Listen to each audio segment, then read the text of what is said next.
Guys பெரிய பெரிய YouTubers and செலிபிரிட்டிலாம் இந்த ஒரு பேனல் யூஸ் பண்ணி தான் கிராண்ட் மாஸ்டர் ரீஜியம் புஷ் பண்ணிட்டு இருக்காங்க.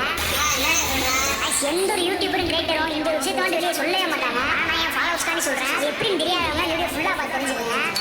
गाइस ஒண்ணுமே இல்ல, ஸ்கிரீன்ல ஷோ பண்ற இந்த ஒரு பேனல் யூஸ் பண்ணி பெரிய பெரிய யூடியூபர்ஸ் அண்ட் கண்டென்ட் கிரியேட்டர்ஸ்லாம் கிராண்ட் மாஸ்டர் ரீஜியம் புஷ் பண்ணிட்டு இருக்காங்க. गाइस பாத்தீங்கன்னா பிஆர்ஜிஸ் வந்து நான் குறைச்சு சொல்றாங்க. நீங்களும் இந்த பேனல் யூஸ் பண்ணி மாஸ்டர் கிராண்ட் மாஸ்டர்னு போய் ஃப்ரெண்ட்ஸ்ட சீன் போட்டு மாஸ்டர் ஆகலாம். இந்த பேனலை யூஸ் பண்ணி நீங்களும் ப்ளே பண்ணணுமா? சொல்ற 3 ஸ்டெப் மட்டும் ஃபாலோ பண்ணா போதும். गाइस நான் திரும்பவும் சொல்றேன், நான் சொன்ன ஸ்டெப்பை ஃபாலோ பண்ணவங்க மட்டும் இந்த பேனல் வரும். ஒண்ணும் இல்ல, ஜஸ்ட் நம்ம ஐடியை ஃபாலோ பண்ணிட்டு ஃப்ரெண்ட்ஸ்க்கு குறைஞ்ச ஒரு 5 பேருக்கு இந்த வீடியோ ஷேர் பண்ணிட்டு கமெண்ட்ல எஃப்னு போட்டுட்டு பயோ பண்ணீங்கன்னா வாட்ஸ்அப் லிங்க் கொடுத்துருவேன். அதை டச் பண்ணி ஃபாஸ்டா க்ளைம் பண்ணிக்கங்க.